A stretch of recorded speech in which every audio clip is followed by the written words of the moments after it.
Hello friends, അനയാസ് dream വേൾഡിലേക്ക് എല്ലാവർക്കും സ്വാഗതം. ഇന്നൊരു നോർത്ത് ഇന്ത്യൻ പരിപാടിക്ക് പോയതിൻ്റെ ഒരു ചെറിയൊരു വീഡിയോ ആണ് കേട്ടോ. അപ്പം നമ്മൾ പോയതൊരു ഭണ്ഡാര പൂജ എന്ന് പറയും കേട്ടോ ഇവിടെ.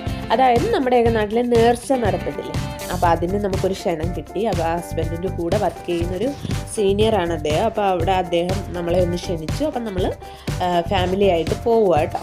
അപ്പം ഞങ്ങളുടെ ഭയങ്കര ട്രാഫിക്കാണ്. നമ്മൾ വീട്ടിൽ നിന്ന് ഒരു 4-4:30 ആയപ്പോൾ ഇറങ്ങിയെന്ന് തോന്നുന്നു കേട്ടോ. ഏകദേശം ഒരു 9 കിലോമീറ്ററോളം യാത്രയുണ്ടായിരുന്നു. അപ്പം നമ്മൾ 4:30 ആയപ്പോൾ ഇറങ്ങി. മോളിങ്ങനെ കർച്ചീഫ് പിടിച്ചിരിക്കുന്നത്, അയാൾക്ക് വണ്ടി കയറിയ ഉടനെ വോമിറ്റിംഗ് ടെൻഡൻസി കേട്ടോ.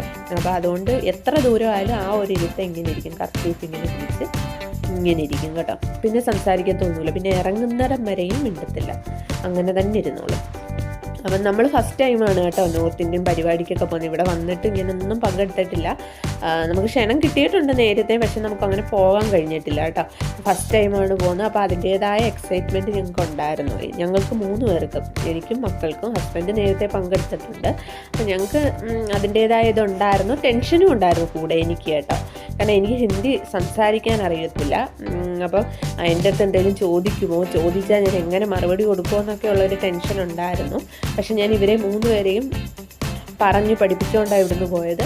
എൻ്റെ അടുത്ത് ആര് സംസാരിക്കാൻ വന്നാലും എൻ്റെ അടുത്ത് വന്നിട്ട് പറയണം ഹിന്ദി സംസാരിക്കാൻ അറിഞ്ഞൂടാ എന്ന് പറയണം എന്നൊക്കെ പറഞ്ഞു. എന്നാലും ഒരു ടെൻഷൻ ഉള്ളിലുണ്ടായിരുന്നു, എങ്ങനെ ഏതാണെന്നൊക്കെ ഉള്ള ഒരു പേടി.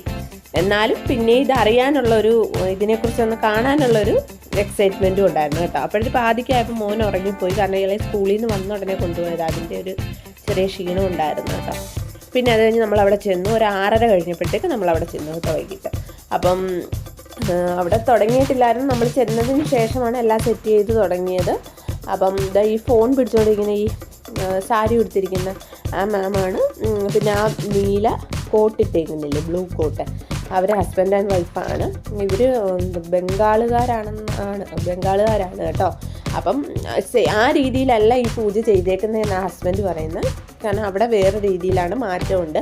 കാരണം ഈ സായിബാബയുടെ പ്രതിമയൊക്കെ വെച്ച് ഇവർ പൂജ ചെയ്ത് നേർച്ച നടത്തുക. അതായത് നമുക്ക് തോന്നുന്നത് നമ്മുടെ ശബരിമലയ്ക്കൊക്കെ പോകുന്ന ആ ഒരു സിറ്റുവേഷൻ എനിക്ക് അന്നേരം അവിടെ ഫീൽ ചെയ്തു കേട്ടോ. എന്നിട്ട് ആ കൊണ്ടുപോകുന്നത് ഈ സായിബാബയുടെ കുഞ്ഞു പ്രായത്തിൽ തൊട്ടിൽ കിടത്തി ഇവർ ബർത്ത്ഡേയുടെയൊക്കെ ഒരു സോങ് ചൊല്ലി ഇവരിങ്ങനെ കൊണ്ടുപോവുക കേട്ടോ. തോളിലൊക്കെ ചുമന്ന് ഇങ്ങനെ ഇവരുടെ ഗേറ്റിന് പുറത്ത് കൊണ്ടുപോയിട്ട് തിരിച്ചതുപോലെ തന്നെ തോളിൽ വെച്ച് ഇങ്ങനെ കൊണ്ടുവരിക ഇവരുടെ ഫാമിലിയിലുള്ള എല്ലാവരും. അപ്പം ഈ തൊട്ടിലിൽ ഇവർ പൈസയൊക്കെ വെച്ച് പ്രാർത്ഥിക്കുകയും ചെയ്യുന്നുണ്ട് ഇടയ്ക്ക്. എന്നിട്ട് പൂവൊക്കെ ഇങ്ങനെ എറിയുന്നുണ്ട്, പനിനീരൊക്കെ തളിക്കുന്നുണ്ട്. അങ്ങനെ എന്നിട്ട് കൂടെ ഇവർ ഡാൻസൊക്കെ കളിക്കുന്നുണ്ട് കേട്ടോ. ഇവിടെ ഭയങ്കര ഇതാണല്ലോ, എല്ലാത്തിനും ഡാൻസ് കളിക്കുക. ഞാൻ കണ്ടിട്ടുണ്ട് കല്യാണമൊക്കെ ഇതുവഴി ഇങ്ങനെ പോകുമ്പോൾ കുതിരപ്പുറത്ത് ചെക്കനെയൊക്കെ ഇരുത്തി ഇങ്ങനെ ഡാൻസൊക്കെ കളിച്ച് കൊണ്ടുപോകുന്നത് ഞാൻ കണ്ടിട്ടുണ്ട്. ഇങ്ങനെ അവരുടെ കൂടെ നിന്ന് എക്സ്പീരിയൻസ് ചെയ്യുന്നത് ഫസ്റ്റ് ടൈമാണ് കേട്ടോ. പക്ഷെ എനിക്ക് ഒത്തിരി ഇഷ്ടപ്പെട്ടു, കാരണം ഒരു വെറൈറ്റി ഉണ്ടായിരുന്നു. നമ്മുടെയൊക്കെ പരിപാടിയിൽ നിന്നൊരു വെറൈറ്റി ഉണ്ടായിരുന്നു. അപ്പം അങ്ങനെ ഈ തൊട്ടിൽ കൊണ്ടുവന്നിനി ഇവർ ഇവിടെ ഒരു ടേബിൾ ഇട്ടിട്ടുണ്ട്. അപ്പോൾ ഈ ടേബിളിൽ ഈ തൊട്ടിലിങ്ങനെ വെക്കുക കേട്ടോ. വെച്ച് ഇവരെല്ലാം പിന്നെ കുറച്ച് നേരം ഡാൻസ് കളിക്കുക. ആ സായിബാബയുടെ പ്രതിമ അവിടെ വെച്ചേക്കുന്നില്ലേ പൂജിക്കാൻ. അപ്പോൾ അവിടെ ഇങ്ങനെ ഇവരെല്ലാവരും കൂടെ, ആണും പെണ്ണും എല്ലാം എല്ലാവരും കൂടെ ഒരുമിച്ച് കുറച്ച് നേരം ഡാൻസൊക്കെ കളിച്ച് കഴിയുമ്പോഴത്തേക്ക് പരിപാടി ഇവിടെ അവസാനിപ്പിച്ചു കേട്ടോ. എന്നിട്ട് പിന്നെ ഫുഡ് ഉണ്ടായിരുന്നു നമുക്ക്, പക്ഷേ ആ വീഡിയോ എടുക്കാൻ പറ്റിയില്ല. കാരണം നമ്മൾ ഒത്തിരി ലേറ്റായി, 9:30 കഴിഞ്ഞായിരുന്നു കേട്ടോ. അപ്പം നമുക്ക് ഇത്രയും ദൂരം തിരിച്ച് യാത്ര ചെയ്യുന്നതുകൊണ്ട് നമ്മൾ പെട്ടെന്ന് തന്നെ ഫുഡ് കഴിച്ച് നമ്മൾ യാത്രയും പറഞ്ഞിറങ്ങി. അപ്പം നല്ലൊരു എക്സ്പീരിയൻസ് ആയിരുന്നു കേട്ടോ. കാരണം ഒരു വെറൈറ്റി എക്സ്പീരിയൻസ്. ഫസ്റ്റ് ടൈമല്ലേ നോർത്ത് ഇന്ത്യൻ പരിപാടിക്കൊക്കെ പോകുന്നത്. അപ്പോൾ അതിൻ്റേതായ ഒരു സന്തോഷം ഉണ്ടായിരുന്നു കേട്ടോ. അതൊന്ന് കണ്ട് മനസ്സിലാക്കാൻ പറ്റിയത് ഒരു സന്തോഷം ഉണ്ടായിരുന്നു കേട്ടോ. ഭയങ്കര ട്രാഫിക്കായിരുന്നു തിരിച്ച് വരാൻ നേരം.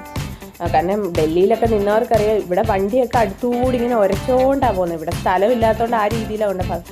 ആദ്യമൊക്കെ എനിക്ക് ഇതൊക്കെ ഭയങ്കര പേടിയായിരുന്നു, ഞാൻ ബഹളം വെക്കുകയോ എന്നൊക്കെ. പക്ഷെ ഇപ്പോൾ കണ്ട് ഇങ്ങനെ ഇവിടെ വണ്ടി പോകുന്നത്, ബസ്സൊക്കെ ഇങ്ങനെ ഒരുമിച്ചാണ് പോകുന്നത്. അതേപോലെ നമ്മൾ കണ്ടാൽ പേടിക്കും ആ രീതിയിൽ. അങ്ങനെ നമ്മൾ തിരിച്ച് വീട്ടിലെത്തി കേട്ടോ. അങ്ങനെ അപ്പോൾ വീഡിയോ എല്ലാവരും ഒന്ന് കണ്ട് ലൈക്ക് ചെയ്യുക, ഷെയർ ചെയ്യുക, അഭിപ്രായം കമൻറ്റിലൂടെ ഒന്ന് അറിയിക്കുക. നമ്മുടെ ചാനൽ ആരെങ്കിലും സബ്സ്ക്രൈബ് ചെയ്യാതെ കാണുന്നത് ഒന്ന് സബ്സ്ക്രൈബ് കൂടെ ചെയ്തേക്കണേ. ബൈ.